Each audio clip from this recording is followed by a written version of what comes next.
Bonjour y bienvenidos a la actualización del plan de Haussmann, donde contaremos lo que es el plan de Haussmann.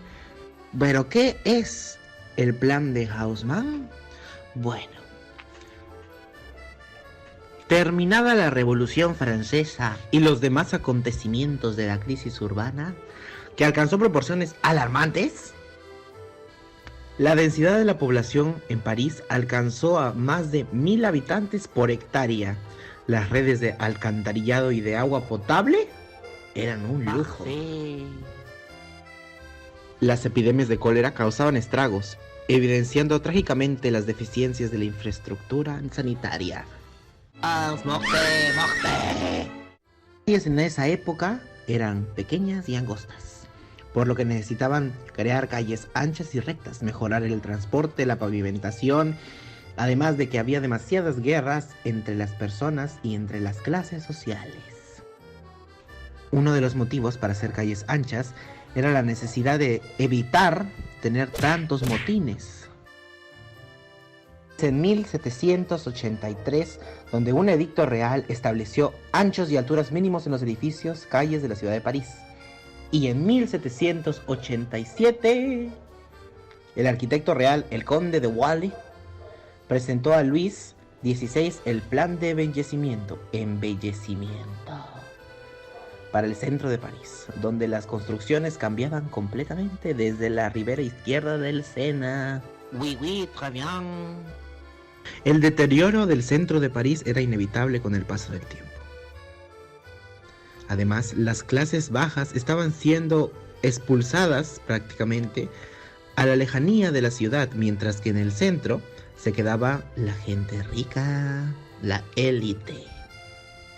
Mientras que las clases bajas carecían de medios económicos para reformar sus viviendas, y mucho menos las calles que habitaban. Solo para la plebe, qué nacos. O sea, super hello. Es en 1793 donde nació el Comité de Artistas formados por arquitectos y constructores, especialmente para cambiar París. Ayudó a crear la arteria principal de la ciudad, que iba desde la Bastilla hasta la Plaza de Corte.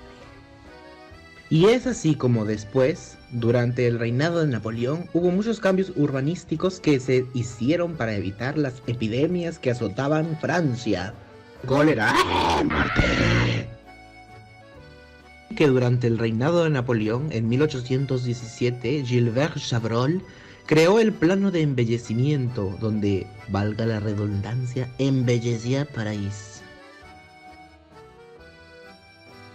1832, pero en 1832, una epidemia de cólera azotó París y dejó muchos muertos. Luego en 1848 pues volvió a regresar la plaga del cólera y pues muerte. Bandas de metal, sangre, estoperoles. Y finalmente en 1851 donde Luis Napoleón III toma el poder.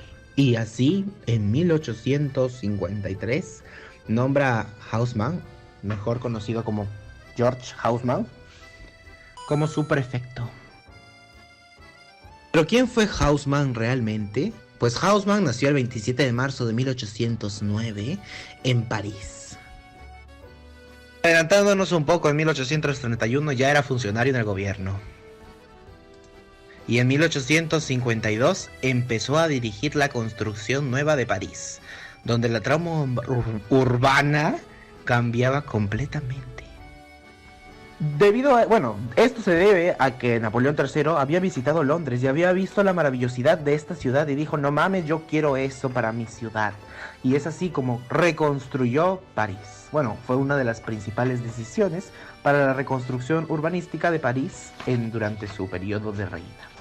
Crea una forma radial que venía desde el Arco de Triunfo y se desplazaba a través de toda la ciudad de París y dividía la ciudad en distritos o con números, por así decirlo. Desde ese cargo que ocupó en 1853 hasta 1870, se emprendió la profunda remodelación de París. Se derribaron extensas áreas del París medieval y se levantaron iglesias, plazas, edificios públicos y barrios residenciales, etc., como bulevares. Después de la derrota del imperio de Napoleón III, comenzó la Tercera República Francesa, en donde Haussmann participaría en la política como diputado bonapartista en 1877. Y el 11 de enero de 1891 murió en París. Y ahora por fin hablaremos sobre el plan de Haussmann. Bueno, dicho todo lo anterior, el plan de Haussmann es el plan urbano de París después de la Revolución Francesa y adoptadas todas las nuevas formas de urbanismo de la época. La ciudad de París era un lugar caótico, era un lugar oscuro y lúgubre, donde las calles solo podían pasar las personas, ni siquiera las carretas podían pasar. Es así como tras la revolución de Haussmann, las calles se abren y se crean nuevas arterias para unir la ciudad completamente. La ciudad se dividió en varios niveles. El primer nivel se llamó el nivel sociocultural, donde se separaron los barrios ricos de los barrios pobres, donde en la periferia se encontraban los barrios de las personas pobres, mientras que en el centro de la ciudad se encontraban los barrios para las personas con más plata. Cabe resaltar que en esta época la burguesía y la gente nice pues era más igual que antes. La pobreza quedaba pues tú no. Y es así como los pobres los mandan afuerita y quedan 95 kilómetros de conexión entre las calles de los pobres y los ricos. O sea, vais. Con la llegada de todas estas reformas se crean ferrocarriles, se crea alcantarillado, se crean carreteras más anchas, luz, agua, desagüe, las cosas que tenemos hoy en día, pues recién en esa época estaban implementándose. Y las calles se convirtieron en grandes y largas, pues debido a que los motines que habían pasado en el pasado no querían que vuelvan a suceder, entonces las hicieron más grandes, pues sí, porque pues las revueltas, no mames. Al agrandar las calles, se tuvo que desplazar a más de 350,000 habitantes a la periferia de la ciudad. Y esto es que antes las personas pobres, ricas y etcétera vivían por ejemplo, en un mismo edificio. No había una separación jerárquica de clases. Es así como, de nuevo, la crème de la crème se queda en el medio y los demás pues fueres. Bueno, dado esto, la ciudad se convierte en una ciudad dual, donde se distinguen dos principales calles. Crean calles del centro al oeste y del centro al este, donde estaba la burguesía, y donde en el este estaba el proletariado. Entonces cambia la estructura de París completamente. La principal calle fue la Rue de Ravioli, y Campos Elysium.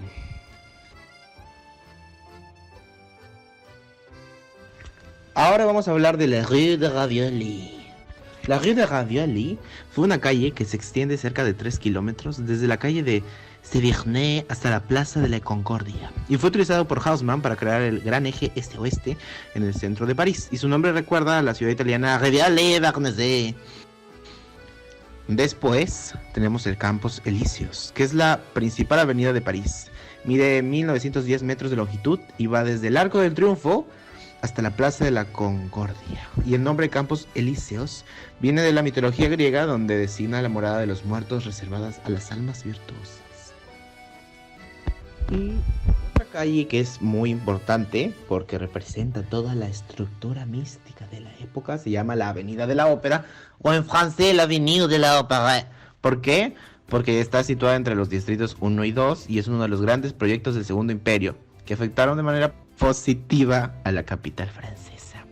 Y empieza en la Plaza André Malraux y delante del Teatro de la Comédie y se une al Boulevard de los Capuchinos, des Capucines, y a la altura de la Ópera de Garnier, en la Plaza de la Ópera. Y esta avenida no tiene árboles porque solo se quiere como que mostrar la perspectiva de la ópera, hacia la fachada de la ópera.